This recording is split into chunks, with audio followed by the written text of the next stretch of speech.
자, 오늘 우리에게 주시는 하나님 말씀 보기 전에 우리 서로 줌에서 이렇게 한번 인사 나눌까요? 이렇게 한번 인사 나누시죠. 예수님의 사랑으로 당신을 사랑합니다. 다시 한번 이렇게 인사하죠. 제가 당신의 이웃입니다. 네, 오늘 그 주일 본당 말씀처럼 한번 서로 고백하시죠. 제가 당신의 이웃입니다. 네, 여러분. 자, 우리 모두가 그 오늘 주일 본당 말씀처럼 우리 모두가 내가 생각하는 이웃을 규정짓고 다가가는 것이 아니라 우리 모두가 도움과 사랑이 필요한 모든 사람들의 그 이웃이 되기를 결단하는 우리 모두가 되기를 소망합니다. 자, 오늘 우리에게 주시는 하나님 말씀은 히브리서 11장 24절부터 28절까지 말씀 함께 보겠습니다. 시작. 믿음으로 모세는 장성하여 바로의 공주의 아들이라 칭함받기를 거절하고 도리어 하나님의 백성과 함께 고난받기를 잠시 죄악의 낙을 누리는 것보다 더 좋아하고 그리스도를 위하여 받는 수모를 애굽의 모든 보화보다 더 큰 재물로 여겼으니 이는 상 주심을 바라봄이라. 믿음으로 애굽을 떠나 왕의 노함을 무서워하지 아니하고 곧 보이지 아니하는 자를 보는 것 같이 하여 참았으며 믿음으로 유월절과 피 뿌리는 예식을 정하였으니 이는 장자를 멸하는 자로 그들을 건드리지 않게 하려 한 것이며. 아멘. 자, 여러분 오늘 말씀 나눌 텐데요. 19세기 프랑스 법학자이자 미식가이고 음식 평론가였던 이름이 좀 어렵습니다. 앙켈름 브리아사 바랭이라고 하는 사람이, 이름 몰라도 됩니다. 앙켈름 브리아사 바랭이라고 하는 사람이 이렇게 말했답니다. 당신이 먹는 것이 곧 당신이다. 당신이 먹는 것이 곧 당신이다. 원래 이렇게 말했답니다. 당신이 먹는 것이 곧 당신이다라고 하는 이 말은 당신이 무엇을 먹는지 저에게 얘기해 주십시오. 그러면 당신이 어떤 사람인지 제가 알려주겠습니다 라는 의미로 했던 말이라고 해요. 무슨 말이냐면 19세기에는 신분에 따라서 그 사람들이 먹는 음식의 종류가 달랐다라는 거죠. 그러니까 당신이 무슨 음식을 먹었는지, 오늘 점심 뭐 먹었어요? 저녁 뭐 먹었는지 그 메뉴를 알려주면 당신의 지위와 계층이 무엇인지 내가 알려줄 수 있다라는 그런 시대상을 좀 꼬집는 말이었던 거죠. 당신이 먹는 것이 곧 당신이다. 이 말을 이제 요즘 그 광고라든지 기업에서는 좀 가지고 와서 이렇게 표현한다고 해요. 당신이 타는 차가 곧 당신입니다. 당신이 사는 집이 곧 당신입니다. 당신이 갖고 다니는 그 핸드백 그런 신발이 당신입니다. 이런 식으로 많이 활용한다고 합니다. 구글에서는 요즘 이렇게 또 표현한다는 이야기를 제가 들은 적이 있습니다. 당신이 무엇을 검색하는지가 곧 당신이다. 아마 우리의 관심사가 또 우리의 그런 검색어로 드러난다, 이런 표현이겠죠. 자, 여하간 우리는 우리의 행동으로 우리가 어떤 삶을 살아가는 사람인지를 말해준다라는 것에는 동일한 것 같아요. 이렇게 말할 수 있겠죠. 당신이 무엇을 선택하는지가 곧 당신입니다. 우리는 어떻게 행동하는지를 가지고서 우리의 행동을 통해서 내가 누구인지를 보여주는 것이죠.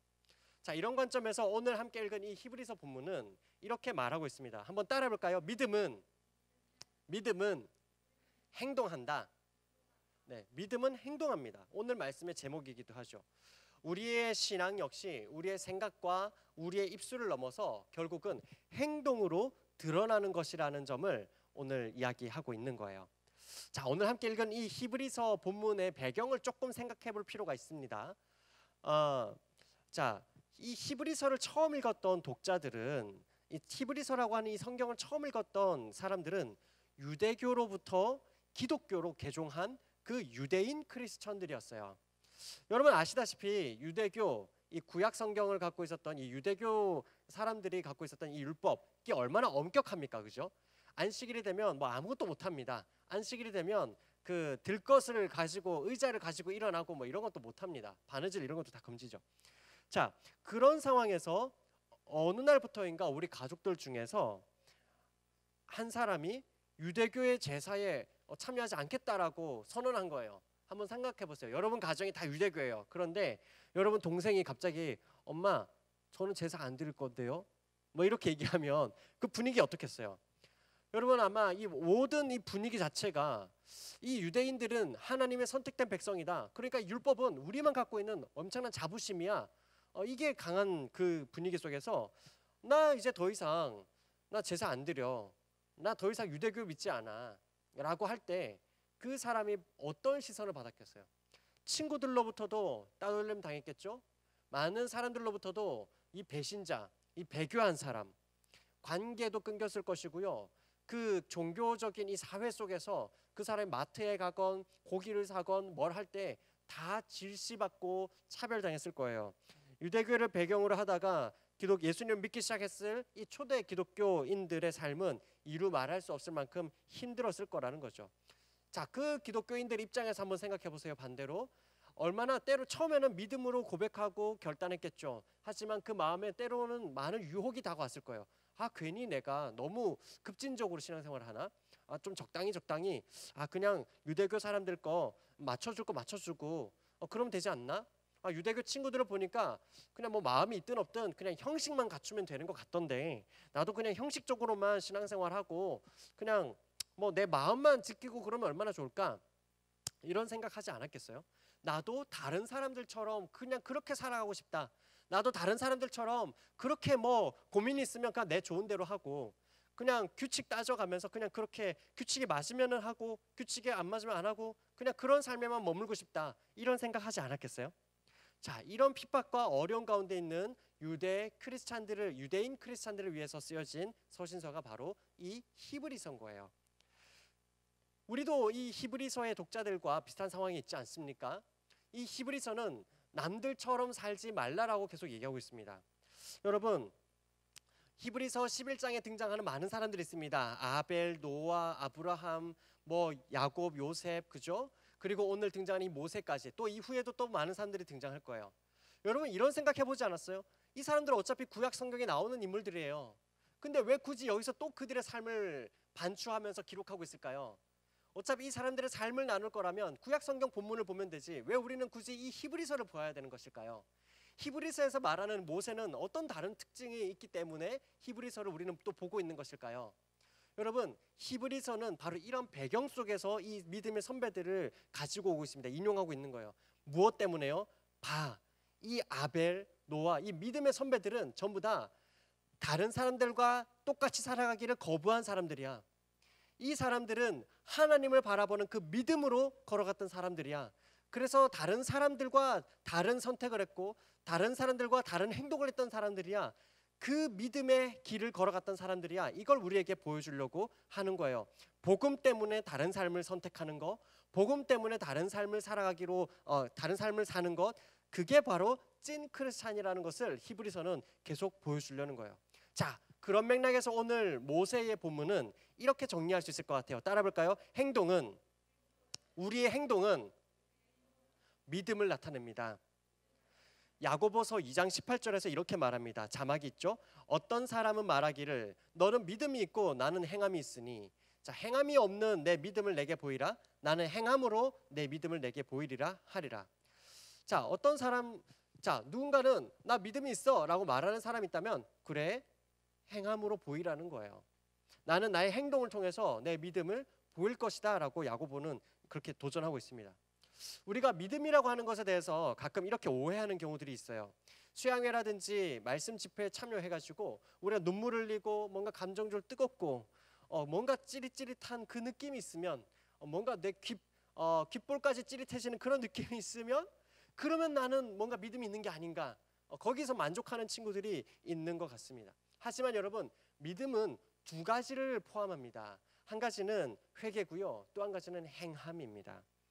여러분, 내가 주인이 되어서 살아가는 그 인생으로부터 돌아서야 돼요. 우리가 수양회 체인지라는 주제를 가지고 수양회를 했습니다. 그죠? 그때 우리가 처음에 깨달은 건 뭐예요? 우리가 세상을 변화시키기 전에 먼저 변해야 될 건 뭡니까? 내가 주인이 되어서 살아가던 그 인생의 방향 자체를 하나님을 향한 방향으로, 내 인생에 질주하던 방향을 하나님을 향해서 바꾸어야 된다라는 거, 그거 먼저 우리가 깨달았지 않았습니까? 체인지 첫 번째로는 돌아서야 되는 거예요. 회개해야 됩니다. 그러고서는 하나님께로 나아가야 합니다. 돌아서는 것과 회개하는 것, 돌아서는 것과 나아가는 것은 동전의 양면처럼 붙어 있는 거예요. 여러분, 결혼을 한번 생각해 볼까요? 여러분, 제가 만약에 아니라 전 결혼을 했는데요. 자, 결혼하는 그 순간 이 형제는 다른 많은 여성들로부터 어떻게 해야 됩니까? 여성들에게 나아가야 돼요? 아니면 돌아서야 돼요? 돌아섭니다. 그죠? 돌아서서 누구에게로 나아가야 됩니까? 저의 유일한 아내에게로 나아가야 되죠. 그죠? 이 둘은 겹쳐 있는 겁니다. 이 둘은 따로 있지 않아요. 난 돌아서 있지만 당신에게 가지 않아. 이건 정상적인 결혼이라고 할 수가 없습니다. 그렇죠? 신앙생활도 마찬가지예요. 나는 이 죄를 짓지 않아 해서 끝나는 게 아니라 나는 하나님께로 달려나가는 것이 포함되어 있어야 되는 것이, 이건 연결되어 있어야 되는 겁니다. 자, 특별히 오늘 본문을 통해서 우리는 모세는 믿음은 행동한다라는 것을 너무나 잘 보여주는데요. 오늘 간단히 세 가지로 한번 보겠습니다. 믿음은 행동합니다. 첫 번째, 모세는 선택했습니다. 따라해볼까요? 선택. 모세는 애굽, 그러니까 성경에서 말하는 애굽은 오늘날 이집트잖아요, 그죠? 이집트 왕자의 신분을 버렸습니다. 그러고서 이집트의 노예, 그럼에도 불구하고 하나님의 백성이라고 하는 그 삶을 모세는 선택했어요. 여러분, 모세가 포기한 걸 볼까요? 모세는 왕자로서의 명성, 명예, 이것을 거절했습니다. 그리고 왕자로서 누릴 수 있는 모든 재정적인 혜택들도 버렸습니다. 마지막 세 번째로 왕자로서 적당하게 누릴 수 있었던 그 삶의 즐거움도 버렸다라고 성경은 말해요. 여러분, 애굽은 하나님을 믿는 나라가 아닙니다. 애굽은 수많은 우상들을 섬기는 나라입니다. 달을 섬겼고 해를 섬겼고 개구리를 섬겼고 파리를 섬겼고 나일강을 섬겼습니다. 뱀을 섬겼습니다. 수많은 피조물들을 섬기는 그 나라였습니다. 왕자의 신분으로서 그 제사에 참여하지 않았을 리가 없겠죠. 무엇인가 어쨌든 그 나라의 문화와 그 나라의 세계관에 젖어서 살아가던 것이 모세의 삶이기도 했을 거예요. 어쩌면은 우리가 그렇게 생각할지도 몰라요. 아니, 왕자 그거 아무나 되는 건가? 왕자가 되었으면 거기에서 자기 자리에서 적당히 그 문화를 좀 즐기면서 혹은 지키면서, 아니 자기 백성들 정치적으로 이런저런 혜택을 주면서 이스라엘 백성을 보호하면 됐던 거 아닌가? 그렇게 적당히 요셉을 봐. 총리였잖아. 총리면서 자기 민족, 자기 가족들을 얼마나 잘 챙겼어. 다니엘 봐. 바벨론에서 총리로 있었잖아. 그러면서 자기가 맡은 역할을 다 했잖아. 왜 굳이 모세 자기도 왕자의 신분으로서 거기에서 자기가 누릴 거 누리면서 자기 백성들 돌보았으면 되는 거 아니야? 라는 그런 질문을 가질 수도 있을 거예요. 하지만 만약에 여러분 하나님의 부르심이 지금 누리고 있는 그것을 내려놓으라고 하신다면 그러면 어떻게 선택해야 되겠습니까? 여러분, 요셉을 향한 하나님의 부르심이 달랐던 겁니다. 요셉을 향한 그 하나님의 부르심은 바로 야곱의 가족이 이스라엘 민족을 이루기까지 그 애굽 땅에서 보호하라는 것이 요셉을 향한 하나님의 부르심이었습니다. 요셉이 그렇게 고백하잖아요. 형님들이 나를 팔았지만 그것이 아니라 하나님께서 나를 이 땅에 먼저 보내셔서 바로 이 가족들을 구원하게, 또 다른 민족들을 구원하게 하고자 나를 이곳에 보내신 것입니다 라고 고백합니다. 그렇죠? 요셉을 향한 부르심은 바로 그 땅 가운데서 애굽의 가족들을 민족이 되도록 하는 그러한 사명이 있었던 것이죠. 다니엘을 향한 부르심은 무엇입니까? 이방 땅에서 하나님을 알지 못하는, 성전조차 없는 그 이방 땅에서 하나님을 신으로 여기지 않는 바로 그 땅에서도 하나님을 경외하면서 믿음을 지켜내면서, 그러면서 민족의 회복을 놓고 중보기도 하는 것이 그 다니엘에게 맡겨진 사명이었습니다. 여러분, 그러나 이들과 달리 모세를 향한 하나님의 부르심은 애굽 땅에 있었던 그 모든 민족들을 다시 하나님의 약속의 땅으로 이끌어내는 것, 출애굽하는 것이 그 모세를 향한 하나님의 부르심이었다는 거예요. 여러분, 중요한 것은 이겁니다. 하나님의 부르심을 따라서 우리가 하나님 뜻을 알고 싶습니다. 하나님, 이번 수양회를 통해서 제가 어떻게 나아가야 될지 알려주세요. 하나님, 수양회를 통해서 너무나 큰 은혜를 받았는데 이번 여름방학을 통해서 제가 어떻게 앞으로 다음 가을 학기를 걸어가야 될지, 하나님, 제가 어떻게 내년도 혹은 대학교 이후 혹은 내가 직장 생활을 시작하면서 어떤 삶을 살아가야 될지 하나님 보여주세요 라고 그렇게 기도하고 계시다면 오늘 말씀이 말하는 건 이겁니다. 하나님께서 하나님의 부르심을 따라서 하나님의 뜻보다 더 매력적으로 보이는 것들을 하나님께서 포기하라고 할 때 과연 그것을 포기하고 떠날 수 있는가? 오늘 본문은 그것을 우리에게 요청하고 있는 거예요. 아더 팽크라고 하는 신학자, 하나님의 부르심을 구한다고 할 때 하나님이 그거 포기해라고 하면 그걸 포기하고, 하나님이 이거야 라고 할 때 거기로 얼마든지 달려갈 수 있느냐라는 걸 묻는다라는 거죠. 아더 핑크라고 하는 신학자는 이렇게 말하고 있습니다. 오늘 이 본문을 해설하면서 이렇게 말해요. 왕궁을 떠나라고 하는 소명은 뒤에 나오고 있죠. 왕궁을 떠나라는 이 소명을 받은 그리스도인은 지극히 적습니다. 그렇죠? 우리 모두가 왕자가 아니에요. 그죠? 혹시 우리 중에서 여권 애굽 여권 갖고 있는 사람 있습니까? 그런 사람 없어요. 그죠? 우리 중에 왕궁을 떠나라고 할 그런 사람은 거의 없습니다. 그럼에도 불구하고 그리스도인이 된 모든 사람들은 세상을 포기하라라는 요구를 받습니다. 우리 모두는 세상을 포기하라라고 하는 그러한 요청을, 동일한 요청을 받고 있다라는 겁니다. 모세는 하나님의 백성의 삶을 선택했습니다. 애굽의 왕자가 아니라 하나님의 백성으로서의 삶을 선택했다라는 것입니다. 야고보서 4장 4절에서 이렇게 말합니다. 세상과 벗된 것이 하나님과 원수됨을 알지 못하느냐. 그런즉 누구든지 세상과 벗이 되고자 하는 자는 스스로 하나님과 원수되는 것이라. 세상과 잘 지내려고 하고 세상하고 하나님보다 세상을 더 사랑하려고 하는 것은 하나님과도 잘 지내고 세상과도 잘 지내는 게 아니라 오히려 그런 행동 자체가 하나님과 원수되는 행동이라는 것이죠. 마치 제가 모든 여성들로부터 돌이켜서 저의 아내에게로만 가야 되는데 제가 마치 우리 아내도 사랑하면서도 다른 세상의 많은 여성들도 사랑하겠다라고 하면 여러분 그러면 저는 죽는 거죠. 여러분 우리는 선택해야 됩니다. 네, 웃음 포인트였지만 아무튼 여러분 우리는 선택해야 됩니다. 여러분 우리는 거절하고 하나님의 백성다운 그 삶을 선택해야 돼요. 첫 번째 모세는 선택했습니다.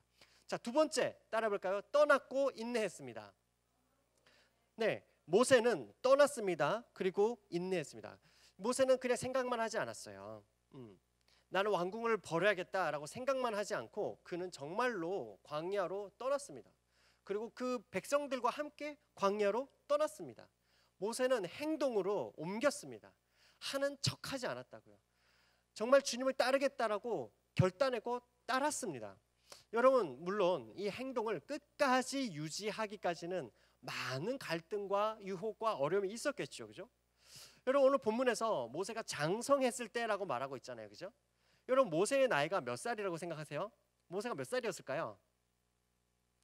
네, 그렇죠. 40살입니다. 모세가 40세에 그는 행동했습니다. 여러분 40세면 지금 제가 39이니까 여러분 내년이면 저 40이거든요. 여러분 말씀하신 대로 40이면은 뭔가 갑자기 도전하기가 쉽지 않은 나이 아닙니까? 여러분 그 정도가 되면 이미 모세는 가족이 있습니다. 그 상황에서 적당히 가족이 없죠. 이때는 없다 그지? 성경에서 없는 것 같다. 네, 실수. 제가 요셉하고 헷갈렸습니다. 여러분 나이 40이 되면 어느 정도 사회적인 지위가 있고 뭔가 안정화를 이루고자 하는 욕구가 크기 마련입니다. 자, 그런 상황에서 내가 지금 살고 누리고 있던 것들을 적당히 유지하면서 병행하고 싶은 마음 왜 없었겠습니까? 그리고 여러분 한번 반대로 생각해 보세요. 모세가 물에서 건짐 받았잖아요. 모세를 지지하고 많은 어려움 속에서도 커버 쳐주었던 그런 모세의 어머니 입장은 또 뭐가 돼요? 모세를 그동안 함께 가까이 해주고 야 그래도 모세는 좀 다르지. 쟤는 그래도 참 된 사람이야 라고 해왔을 왕궁에 많은 지지했던 사람들의 입장은 또 어떻게 되는 것이냐고요.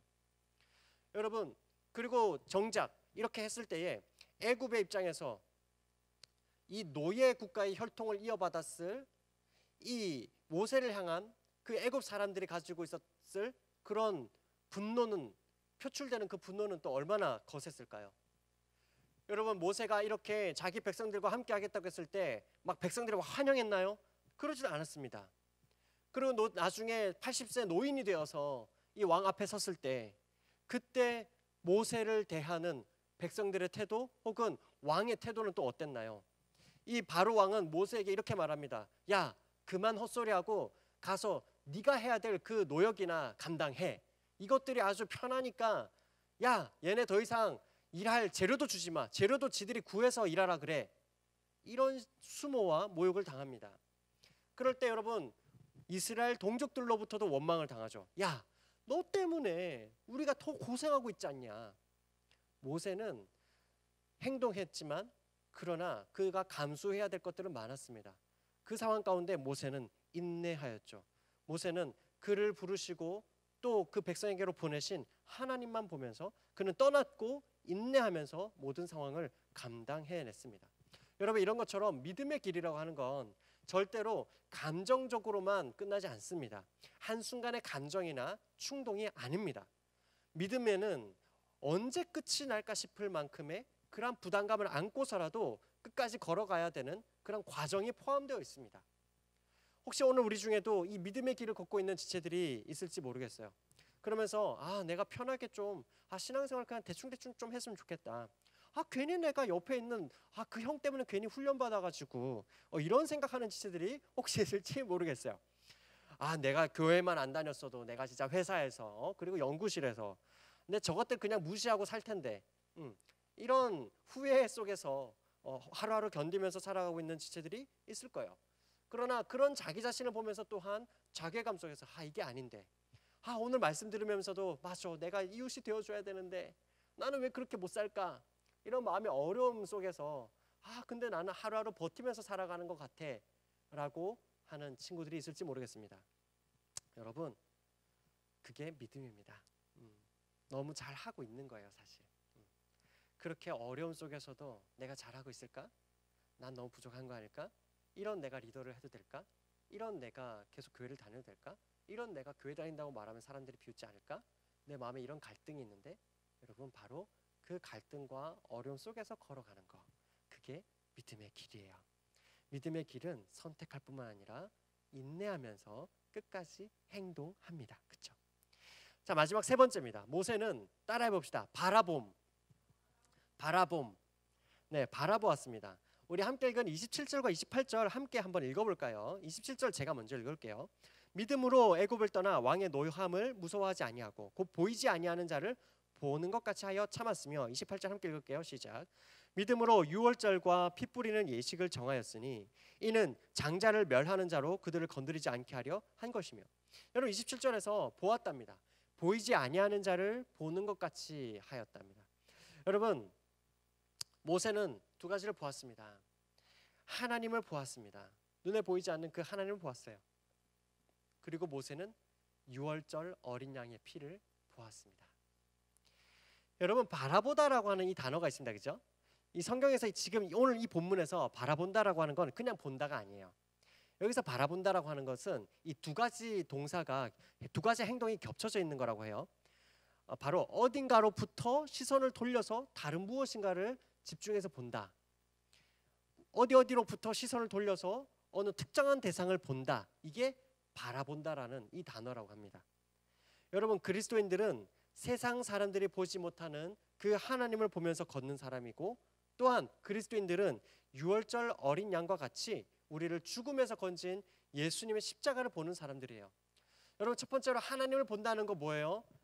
이 땅에서 당장 눈에 보이는 것이 그게 다가 아니라는 겁니다. 여기에서의 결과가 다가 아니라는 거예요. 여러분 이 땅에서 우리가 살아가는 이 모든 과정들은 사실은 테스트이고 누적되는 결과들입니다. 요즘도 있는지 모르겠습니다. 학교 다닐 때 여러분 수행평가라는 거 요즘도 하나요? 하나요? 네. 오케이. 내신은 있겠죠. 그렇죠? 여러분 학교 다닐 때 교육과정마다 좀 다를 수 있는데 여러분 수행평가 막 내신 여기에 막 목숨 겁니다. 그렇죠?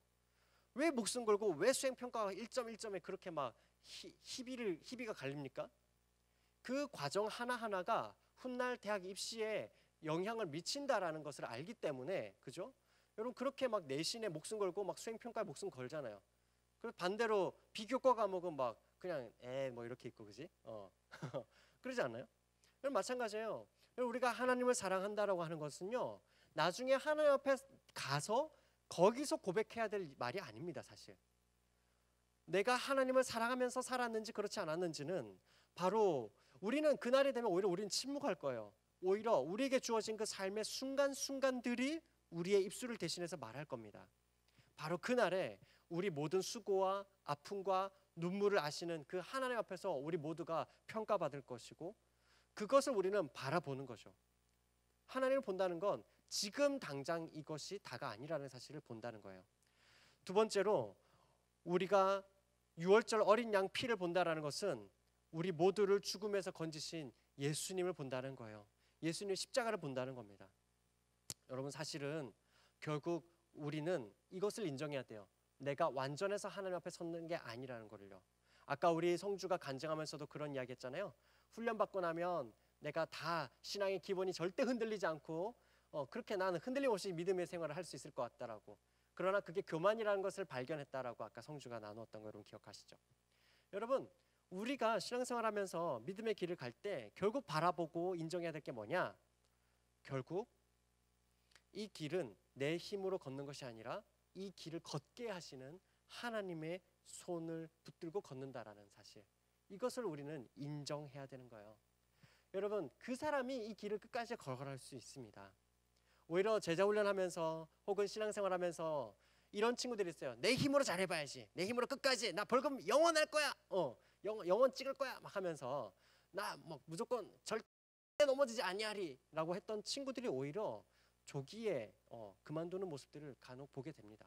신앙생활을 하다가 오히려 더 빠른 슬럼프에 빠지는 것들을 보게 돼요. 여러분, 우리에게는 그 능력이 있지 않거든요. 오히려 우리는 부족함, 나의 하나님을 도리어 붙들 수 없는 그러한 죄성을 우리가 인정하고, 그럼에도 불구하고 하나님이 나를 부르셔서 나는 정말 믿을 만한 존재가 아닌데 나를 그럼에도 불구하고 나를 붙드시고 건지시고 살리신, 그리고 지금도 내 손을 붙들고 걸어가시는 그 하나님을 믿는 믿음, 그게 우리의 믿음인 거예요. 그 하나님의 사랑이, 그 하나님의 십자가가, 그 유월절 어린 양의 피가 우리를 끝까지 걸어가게 합니다. 여러분, 오늘 이 자리에는 이 길을 먼저 걷고 함께 걸어가고 있는 그 지체들이 있습니다. 바로 우리 리더들이 그렇죠. 우리 간사님들이 그래요. 또 우리 지기들이 그렇습니다. 여러분, 이들이 여러분 보세요. 여러분 리더들이 다른 사람들하고 뭐가 달라가지고 그렇게 다른 사람들을 섬기고 살피나요? 아니잖아요. 여러분, 이제 오늘 이따가 보면 또 기도 제목 나눌 건데, 그죠? 여러분, 다시 또 8월 기도 얘기 나눌 거란 말이에요. 기도 제목만 나눠봐도 알아요. 이 친구들의 기도 제목이 거창하거나 대단하지 않아요. 나랑 똑같이 시험 잘 보게 해주세요, 또 진로 고민 있어요, 또 가정에 대한 아픔이 있고, 또 기도 제목이 있어요. 그런데 뭐가 달라요? 여러분, 뭐가 다르기 때문에 이 친구들이 그렇게 한 학기, 두 학기, 막 6학기, 8학기 그렇게 섬기고 한결같이 내 다른 친구들, 내 학년 친구, 내 조원들을 위해서 왜 이 친구들은 눈물 흘리면서 그렇게 기도해주고 섬길 수 있습니까? 바로 예수님의 십자가 때문이에요. 그 십자가가 먼저 나를 살리셨다라는 거, 그 십자가의 그리스도의 심장이 나로 하여금 다른 친구들을 향해서 계속 뛰게 만들기 때문에 그런 거죠. 그래서 내가 가만히 있을 수 없는 거예요. 여러분, 말씀을 마무리할 텐데, 여러분, 믿음은 행동입니다. 믿음의 길은 선택하고요. 첫 번째로 선택하고요. 믿음은 인내하면서 그 길을 떠나는 것이고요. 마지막 세 번째로는 십자가를 바라보는 삶입니다. 선택하고 떠나되 인내합니다. 그리고 인내하지만 십자가를 바라보면서 걸어갑니다. 주님께서 우리에게 이렇게 말씀하셨어요. 누가복음 9장 23절입니다. 함께 마지막으로 읽어보시죠. 또 무리에게 이르시되 아무든지 나를 따라오려거든 자기를 부인하고 날마다 제 십자가를 지고 나를 따를 것이니라. 자기를 부인하고 자기가 주인이 되어서 사는 그 삶으로부터 돌이켜서, 그런데 돌이키는 것으로 끝나는 게 아니라 주님을 향해서 주님과 함께 걸어가는 거예요. 어떻게 해요? 십자가를 지고요. 나를 살린 그 십자가를 지고 가는 겁니다. 여러분, 믿음의 길 머리로만 되지 않습니다. 믿음의 길 마음으로만 되지 않습니다.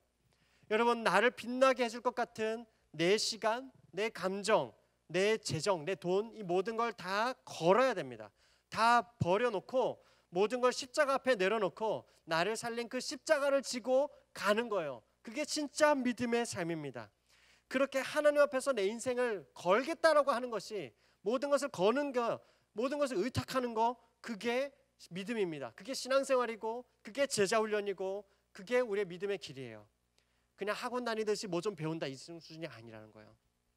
여러분, 바라기는 지금 이제 코로나 때문에 우리가 또다시 비대면 예배를 드리고 있고, 앞으로 또 이 기간이 연장됐습니다. 그죠? 예상하지 못했던 바가 아닙니다. 여러분, 2주가 더 연장됐어요. 여러분, 또 계속 이 상황은 아마 올해 끝날 때까지 계속 왔다 갔다 하지 않을까 싶어요. 여러분, 코로나 시기를 우리가 훗날 이 시기를 우리가 돌아볼 때에 우리 서로가 바라보면서 이렇게 생각할 수 있었으면 좋겠어요. 우리 모두가 함께 이 혼란한 상황 속에서도 믿음의 길을 걸었다라고, 그렇게 서로 고백하면서 격려할 수 있기를 간절히 소망합니다. 우리 함께 믿음의 길을 걸어갑시다.